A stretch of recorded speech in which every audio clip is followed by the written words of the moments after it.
Sa iba pang balita, bumilis naman sa 1.5% ang inflation rate o pagtaas ng presyo ng mga pangunahing bilihin at serbisyo nitong nakalipas na buwan.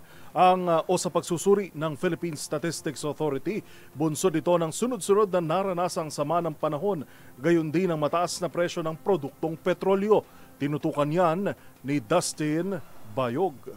Bumilis ang pagtaas ng presyo ng mga pangunahing produkto at serbisyo sa bansa sa nakalipas na buwan ng Agosto. Ito ang inanunsyo ng Philippine Statistics Authority o PSA ngayong araw nang may talang 1.5% inflation rate mula sa nakalipas na 0.9% noong buwan ng Hulyo. Paliwanag ni Undersecretary Dennis Mapa, ito ay bunsod ng pagbilis ng pagtaas ng presyo ng mga pagkain at inumin sa bansa na mula sa negative 0.2% ay sumipa ito sa 0.9%. Ang nag-ambag sa pagtaas ng inflation para sa food and non-alcoholic beverages ay ang pagtaas ng presyo ng vegetables, tubers, cooking bananas at iba pa na may 10% inflation rate, particular dito ang kalabasa.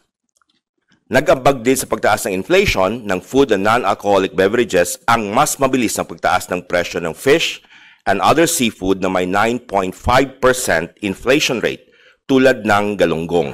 Ayon pa kay Mapa, nakaapekto ang mga naranasang sama ng panahon ng Agosto sa pagbilis ng pagtaas ng presyo, partikular na sa mga gulay. Halimbawa nitong pagsipa sa 26.5% inflation rate ng gulay sa Metro Manila mula sa negative 3.6% noong Hulyo, dulot ang mapagbaha na nakaambag sa kabuang 2.9% inflation sa NCR. Kikita natin na pag may mga bagyo at nagkakaroon ng baha sa mga ating lands na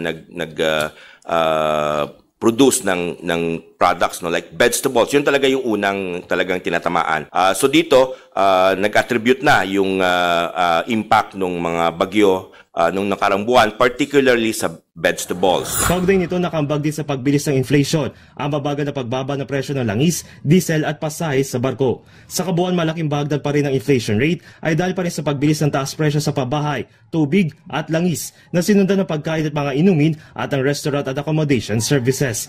Samantala, kinakikitaan naman na patuloy na pagbaba ng presyo ang bigas at maaari itong manatili at hindi nababagal sa susunod na mga buwan. Para sa MBC TV Network News, ito si Dustin Bayog ng DZRH TV. Una sa Pilipinas, una sa Pilipino.